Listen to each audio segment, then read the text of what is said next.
Madame, Messieurs, bienvenue dans ce nouveau numéro de votre magazine environnemental Info Verte.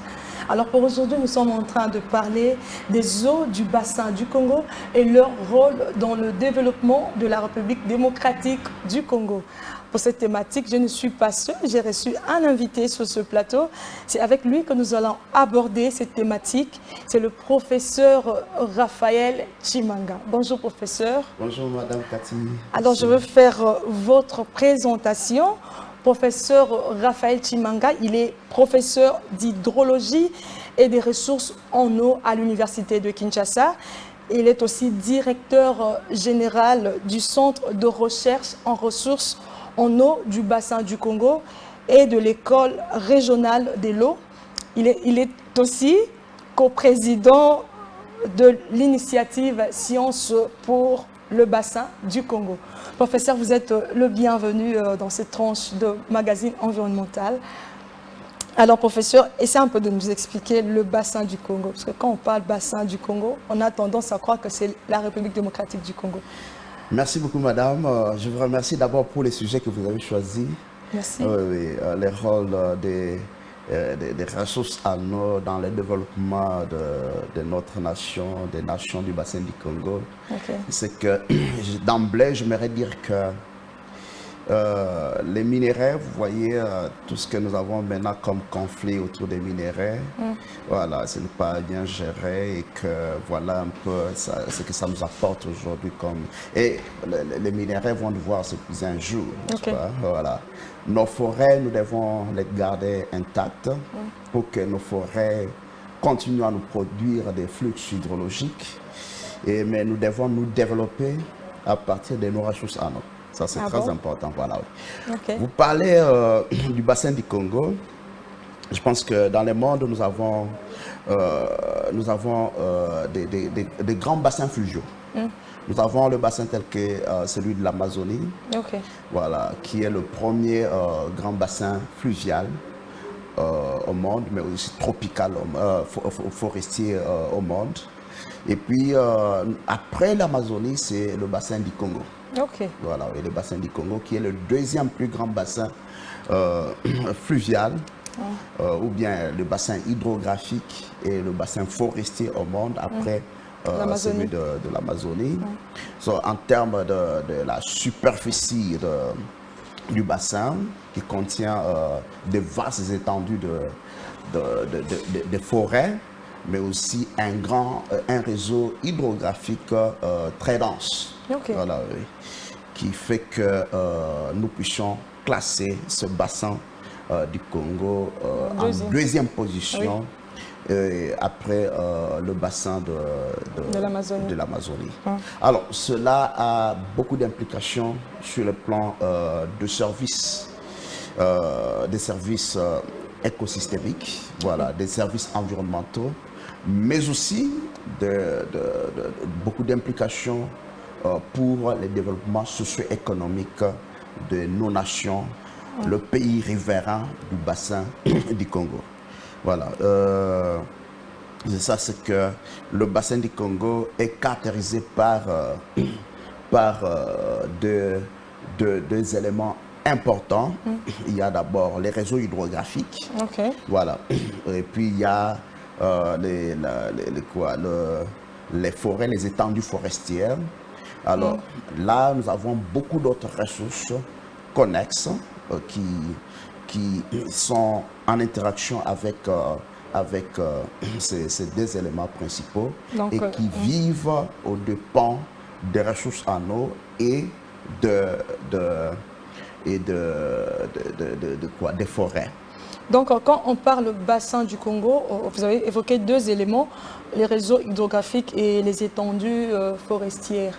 Là, je vais d'abord revenir à l'historique, n'est-ce pas? C'est que lorsque les investigateurs européens vont venir ici, ils vont d'abord expérimenter le bassin du Congo au travers du fleuve Congo. Voilà, c'est le fleuve Congo qui a permis à ce qu'on puisse découvrir même l'Afrique centrale. Voilà, on puisse découvrir l'Afrique centrale et comme ça. et que même lorsque vous voyez l'acte de Berlin de 1885, c'est circonscrit autour du bassin hydrographique. Okay. Alors, dans ce bassin hydrographique, nous avons des étendues, des forêts, Oui. voilà, qui sont contenues. Alors, ce sont les éléments importants qu'il faut relever, si bien qu'il y a beaucoup d'autres types d'écosystèmes qui se trouvent dans le bassin du Congo qui ont été identifiés. Nous avons des tourbières, nous avons plusieurs autres ressources qui se trouvent dans le bassin du Congo. Alors, quand on parle bassin du Congo, on peut s'attendre seulement à la République démocratique du Congo? Combien de pays? Non, c'est que, en fait, c'est qu'il y a beaucoup de pays riverains autour du bassin du Congo. Voilà, oui. Et là, lorsque nous sommes en train de parler du bassin hydrographique, nous voyons il y a 9 pays. 9 pays. Voilà, 9 pays qui constituent le bassin hydrographique. Mais lorsque nous parlons du bassin forestier, nous voyons 6 pays qui constituent ce bassin forestier. Donc, bassin hydrographique et bassin forestier. Voilà. Il y a une nuance là? Non, cette différence-là est importante en termes de gestion, puisque aujourd'hui, c'est plus des forêts qui sont mises en exergue et on ne fait pas ressortir les rôles des ressources en eau. Voilà. Et que c'est un rôle primordial, comme vous l'avez mentionné, qui va faire en sorte que si nous prenons conscience de la gestion de ces ressources en eau, nous allons décoller. Parce qu'il y a des pays qui n'ont pas de ressources en eau telles que nous les avons ici, des pays tels que l'Égypte, mais qui vivent aux dépens de leurs eaux. Voilà, oui. Alors, c'est qu'il y a cela. Mais ce que nous devons noter, c'est que la RDC détient, que ce soit le bassin hydrographique, que ce soit le bassin forestier. La RDC détient le 2 tiers de la superficie. Le 2 tiers? Oui, de la superficie totale du bassin du Congo. Alors, ça c'est très important. Qu'est-ce que ça signifie? Ça signifie que la RDC devrait être conscient de son rôle de leader dans la gestion du bassin du Congo pour promouvoir le développement durable dans le bassin du Congo, à l'instar du Brésil sur le bassin de l'Amazonie, et puis à l'instar de l'Égypte sur le bassin du Nil. Voilà, c'est ça. Alors, j'aimerais, quand nous prenons, puisque focalisons-nous sur les ressources en eau, le bassin hydrographique, oui. Le bassin hydrographique. Alors, quand nous parlons même de la 2e position du bassin du Congo après le bassin de l'Amazonie, nous devons aussi dire qu'il y a des sous-entités hydrographiques dans le bassin du Congo qui ont une importance primordiale, qui sont très très importants par rapport aux autres bassins fluviaux qui sont connus, par exemple, en Afrique. Je vous donne par exemple... c'est la particularité du bassin du Congo. Oui. Le bassin du Congo génère un débit, un volume annuel d'eau à son exutoire de 1300 milliards de mètres cubes. Voilà, oui. En termes de module moyen, c'est environ 41 000 mètres cubes par seconde. Par seconde. Voilà, oui, module moyen, voilà, qui sont déversés dans l'océan continuellement. Mais dans le bassin du Congo, nous avons aussi d'autres sous-entités hydrographiques telles que le bassin du Kassai, n'est-ce pas? Voilà, qui génère un module moyen d'environ 11 000 mètres cubes par seconde. On n'a pas un autre sous-bassin ou bien une autre entité hydrographique en Afrique qui génère un tel débit. Voilà, oui. Nous prenons les bassins de Lualaba. Voilà, oui. Qui génère environ 8 000 mètres cubes par seconde. on n'a pas une entité hydrographique en Afrique qui génère cela. Nous prenons en termes de comparaison, nous voyons le bassin du fleuve Zambèze, qui a un débit, un module moyen d'environ 35 000 mètres cubes par seconde. Nous prenons le Nil. Le Nil, tant vanté, le Nil n'a qu'un module moyen d'environ 2800 mètres cubes par seconde, quelque chose comme ça. Et nous prenons le fleuve Niger, Niger qui a environ un module moyen d'environ 5500 mètres cubes par seconde. Vous trouvez, malgré que ce sont deux fleuves connus, le fleuve Nil, le fleuve Zambèze, le fleuve Niger, il y a aussi le fleuve Orange qui est en Afrique australe, mais ça ne peut pas atteindre les débits qui est généré par les sous-entités du bassin du Congo, telles que Kasaï, telles que Lualaba, mais aussi Ubangi, n'est-ce pas, qui génèrent quelque chose et qu'on sort. Donc, c'est que pour être un peu explicite, dans le bassin du Congo, nous avons des sous-entités qui contribuent au débit du fleuve, voilà, oui, du fleuve à partir au débit du fleuve. Donc, c'est que nous avons Kasaï, le bassin, la sous-entité de Kasaï, qui est partagée entre la RDC et l'Angola. Nous avons la sous-entité hydrographique de Sanga, qui est partagée entre Congo-Brazzaville, Cameroun, qui se déverse au niveau du fleuve Congo. Nous avons la sous-unité hydrographique de Lubangi, qui est partagée entre la RDC et la République centrafricaine. Et nous avons aussi la sous-entité de Lualaba, n'est-ce pas, qui est partagée par quelques pays tels que la Tanzanie, la Zambie, et consorts. Voilà. Alors, mais nous avons cette partie de la cuvette centrale. Voilà. C'est là que vous avez parlé de 9 pays. Voilà, oui. Vous pouvez citer ces 9 pays? Le 9 pays, voilà, c'est ce que nous avons. Le bassin du... Voilà, nous avons les 9 pays, nous avons la République centrafricaine, nous avons le Cameroun, nous avons les Gabon, nous avons le Congo-Brazzaville, voilà, nous avons l'Angola, nous avons la Zambie, nous avons la Tanzanie, nous avons le Burundi et nous avons aussi la RDC qui détient la part des lions, bien entendu. C'est pourquoi même on dit bassin du Congo. C'est pas ça, ça joue pas. Au fait, c'est que les termes bassin du Congo ne datent pas de maintenant. Ça date de l'époque précoloniale. Voilà, oui.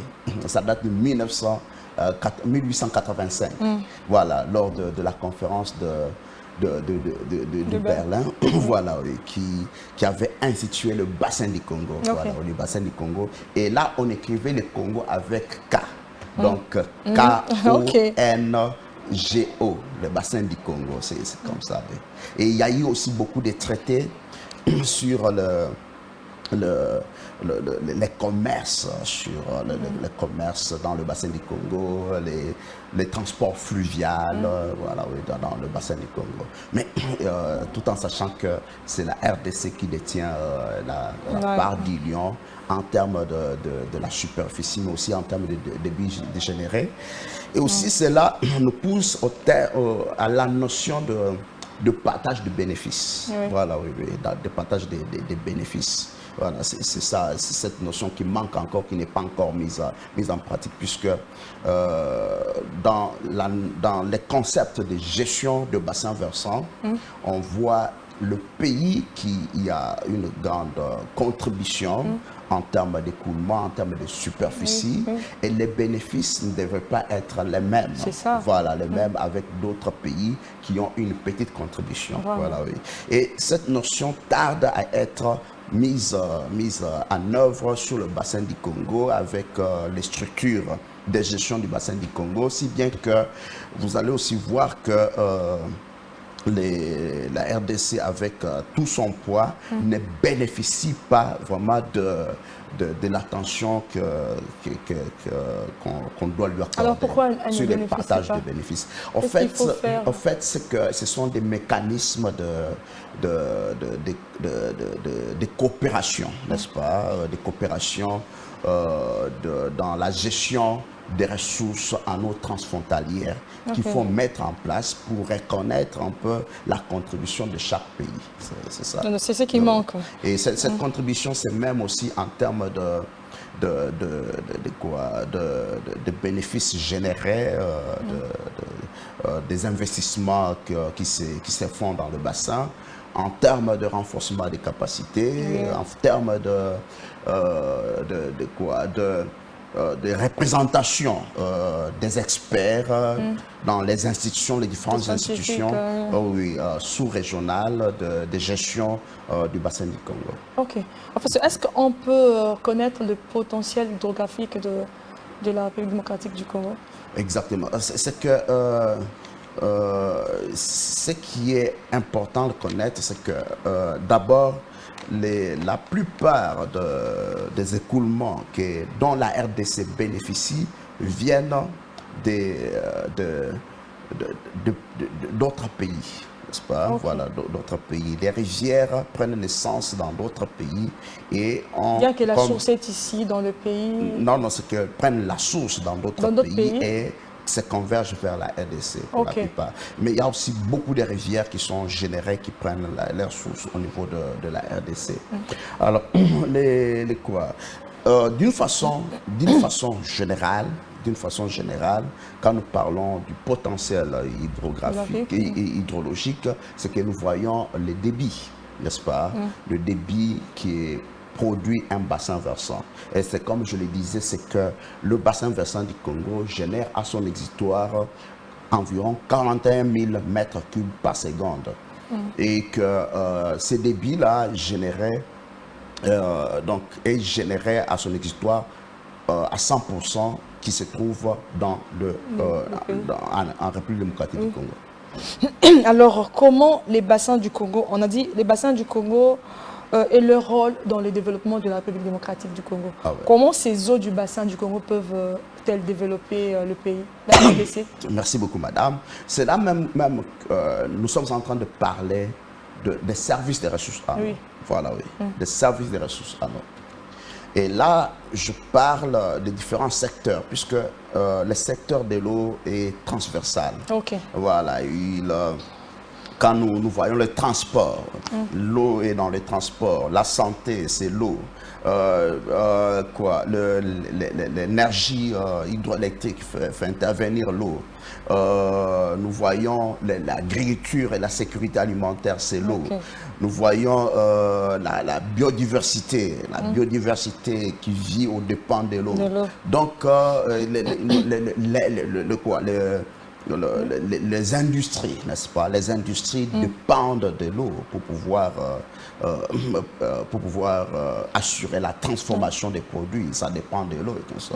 Donc, c'est que l'eau est au centre de plusieurs secteurs.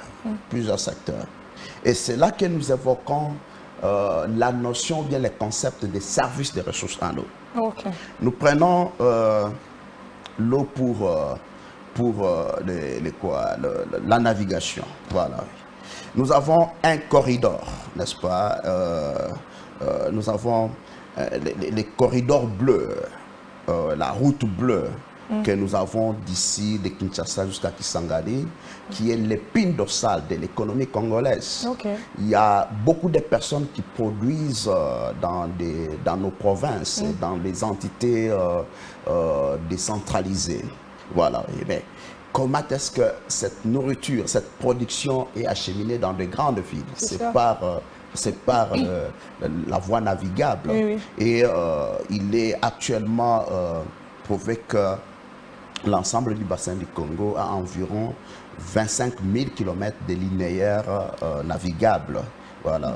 Et que ça nous aide à pouvoir désenclaver les entités décentralisées, connecter plusieurs pays plusieurs pays riverains dans le bassin du Congo, puisque si vous êtes ici à Kinshasa, vous pouvez prendre votre bateau, aller jusqu'à Kisangani en passant par Mbandaka, Lisala, Isangi et consorts, arriver à Kisangani. Sans problème. Voilà, oui, sans problème. Vous pouvez partir à Brazzaville, vous pouvez aller jusqu'au niveau de Cameroun, vous pouvez quitter, aller jusqu'à Bangui, vous pouvez aller au niveau de Kassai et consorts. Vous trouvez les rôles que joue le fleuve. Nous savons que nous avons un problème de maintien de nos infrastructures routières, mais déjà nous avons ces réseaux hydrographiques qui contribuent à l'économie d'eau dans le bassin du Congo et en RDC. Donc ça, c'est un service que nous prenons, l'eau et la navigation. C'est le plan secteur transport. Exactement, pour le secteur transport qui fournit beaucoup, beaucoup de bénéfices. Nous prenons notre service qui est la production de l'énergie, l'hydroélectricité. Nous devons savoir que selon les estimations faites jusqu'à présent, le bassin du Congo a un potentiel d'environ 100 000 mégawatts. Voilà, 100 000 mégawatts. Dont environ 44 000 mégawatts sont concentrés vers les seuls sites de Inga. Voilà, oui. D'où le projet Grand Inga qui va desservir, qui s'il est mis en œuvre, va devoir desservir une bonne partie d'Afrique avec l'électricité. Donc c'est l'énergie propre. L'énergie propre, et au-delà de cette énergie hydroélectrique, nous parlons encore des opportunités de la production de l'hydrogène qu'on sort, voilà. Oui. Alors, l'hydrogène vert, bien entendu, qu'on sort. Alors, ça c'est un service, vous trouvez, qui provient des ressources en eau. Alors, nous prenons un autre service, c'est l'irrigation, l'agriculture, n'est-ce pas? Voilà, oui. Et nous avons la terre arable, c'est que nous pouvons irriguer et cultiver toute l'année, voilà. Et exporter la nourriture au lieu d'importer la nourriture, puisque pour le moment, il est évident que nous sommes même en train d'importer la nourriture de l'Égypte, des pays désertiques, d'autres pays tels que le Soudan. Nous sommes en train d'importer la nourriture de ce pays-là, alors que ça devrait être l'inverse, c'est que la RDC a la terre arable, beaucoup d'étendues de terres arables, la RDC a des ressources en eau et qu'on devrait posséder. Donc vous voyez qu'avec ça, c'est un autre service qui nous est offert par les ressources en eau. Prenons les services de la biodiversité aquatique. Voilà, biodiversité aquatique, tous les poissons qui sont dans l'eau, toutes les espèces animales qui vivent aux dépens de l'eau dans le bassin du Congo. Alors, c'est déjà un autre service environnemental qui est là, qui doit être exploité. Et nous prenons les services de base, qui est l'alimentation en eau potable pour les besoins domestiques, les besoins municipaux, mais aussi les besoins de la transformation industrielle. Vous trouvez un peu, c'est tout ça qui forme l'économie autour de l'eau, n'est-ce pas, mais qui tarde à être développée au niveau de la RDC, de pays du bassin du Congo, puisque nous devons comprendre qu'il y a un peu un problème, c'est que le problème se situe au niveau de notre pensée, notre façon de voir. Nous étions en train, depuis longtemps, nous étions en train de considérer l'eau comme juste quelque chose de gratuit, qu'on peut gaspiller. C'est ça même ce qui justifie notre comportement dans la gestion de nos cours d'eau. Vous voyez que nous sommes en train de polluer nos cours d'eau sans savoir que c'est de l'argent que nous sommes en train de gaspiller. Voilà, oui. Et que ce comportement devrait changer et que nous devons il y a un principe, bien entendu, de la gestion intégrée des ressources en eau qui dit l'eau douce a une valeur économique dans tous ses usages et devrait être traitée comme un bien économique. C'est là que nous devons vraiment changer le paradigme, commencer à voir que chaque goutte d'eau qui est déversée dans l'océan, c'est vraiment de l'argent qui est en train d'être jeté dans l'océan. Comment est-ce que nous pouvons capitaliser cela, puisque vous partez par exemple au niveau de l'Égypte, ils ont le fleuve Nil qui entre dans le fleuve Congo presque 15 fois. Le débit, fleuve Congo c'est environ 41 000 mètres cubes, fleuve Nil c'est environ 2800 mètres cubes, quelque chose comme ça par seconde. Mais si vous partez au niveau de l'Égypte, vous voyez les investissements qu'ils ont en termes de ressources en eau, de la gestion des ressources en eau. Lorsque nous les comparons avec la RDC, c'est les jours et la nuit. C'est les jours et la nuit. Les transports fluviaux, l'hydroélectricité, ils sont en train d'irriguer les cultures dans les sables qu'on soit en train de produire et exporter, vous trouvez? Donc c'est un peu cela qui nous manque. Et c'est là même c'est pour cela que nous avons d'abord mis en place l'école régionale de l'eau, n'est-ce pas, qui s'attelle sur cette problématique de paradoxe entre les potentiels existants et l'accès aux ressources, voilà, l'accès limité aux ressources. Comment est-ce que nous pouvons améliorer cet accès limité aux ressources ou bien au service des ressources en eau? Et notre école régionale de l'eau s'attelle à ça, et nous avons un programme, par exemple, de master en ressources en eau qui aborde les 5 spécialisations en fonction des services des ressources en eau qui sont des potentiels services en ressources en eau qui sont dans notre pays, la République démocratique du Congo et dans le bassin du Congo. Alors, nous avons, au niveau du programme de master, nous avons une spécialisation en eau et environnement, eau et énergie, eau potable, assainissement, eau et navigation, eau, irrigation et management hydro-agricole. Et pour cela, nous sommes dans l'optique de pouvoir sensibiliser les chercheurs, les décideurs, les investisseurs, les professionnels, les parties prenantes. C'est que nous organisons les forums du bassin du Congo.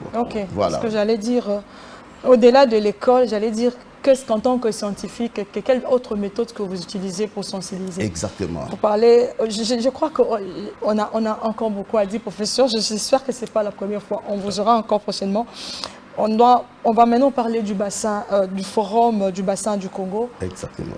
Parlez-nous un peu de ce forum qui va se tenir du 10 au 13 juin 2025, parce que nous tendons déjà vers la fin de l'émission. Exactement. C'est que le forum, c'est un cadre, ça sera un cadre d'échange, de connaissances, d'informations, de transferts de technologies sur les ressources en eau du bassin du Congo. Qu'est-ce qui a été fait, qu'est-ce qui manque, qu'est-ce que nous pouvons faire et comment est-ce que nous pouvons mobiliser les intelligences pour pouvoir y arriver. Le thème de la conférence, c'est libérer les potentiels services, libérer les potentiels des services des ressources en eau du bassin du Congo en vue d'atteindre les développements durables. Donc, libérer les potentiels des services des ressources en eau en vue d'atteindre les développements durables dans le bassin du Congo. Et là, nous avons 6 sous-thématiques qui sont, nous avons la première sous-thématique est en rapport avec eau, climat, forêt, biodiversité et carbone. Deuxième sous-thématique, c'est eau et énergie. Troisième sous-thématique, c'est eau et navigation pour les transports. Quatrième sous-thématique, c'est eau, hygiène, assainissement. Cinquième sous-thématique, c'est eau, irrigation et sécurité alimentaire, eau, agriculture et sécurité alimentaire. Et sixième sous-thématique, c'est eau, société, secteur privé et gouvernance. Donc, c'est que pour le moment, nous avons lancé des appels à soumission de résumés pour les scientifiques, mais aussi manifestation d'intérêt. Il y a beaucoup beaucoup d'acteurs qui vont participer, par exemple la Régie des eaux, n'est-ce pas, qui va devoir participer avec tout ce qu'elle est en train de faire dans le secteur de l'eau, alimentation potable et consorts. Nous sommes en collaboration avec, nous sommes en dialogue avec les directeurs général de la Régie des eaux. Nous avons la BAD, la Banque africaine de développement, et nous avons l'UNESCO et beaucoup d'autres acteurs qui veulent intervenir. Et que, alors, lors de ces forums, nous allons aussi organiser les salons de l'eau, voilà, du bassin du Congo, où il y aura des gens qui vont venir exposer leurs résultats des recherches, leurs innovations, voilà, pour que nous puissions en tirer profit et voir comment est-ce que nous pouvons faire avancer. Merci beaucoup, professeur. Nous passons à la rubrique interprète.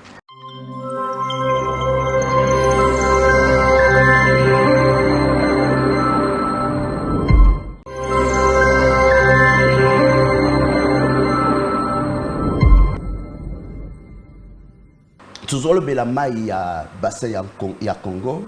Tous allés deuxième plus grand bassin, il y a Maï, na Mokili, Mobimba. Après bassin, il y a Amazon. C'est que tout qui peut se développer Kobonga na Maï na Bisso. Et Sengeli tout gérer Maï na Bisso Malamu et que tous allés organiser forum, il y a bassin du Congo. Et pas yoapi toi mayele investisseurs décideurs ko sangana pour na mener réflexion dengenini toriko gérer maïna biso malamu tout se développer pena nini à partir maïna biso. Merci professeur Raphaël d'avoir répondu à notre invitation.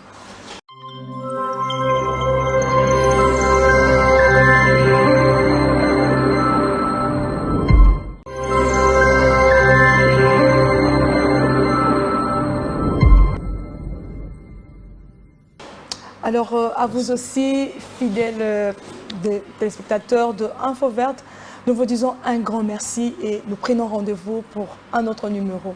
Merci beaucoup. Merci beaucoup, madame. Merci. Merci.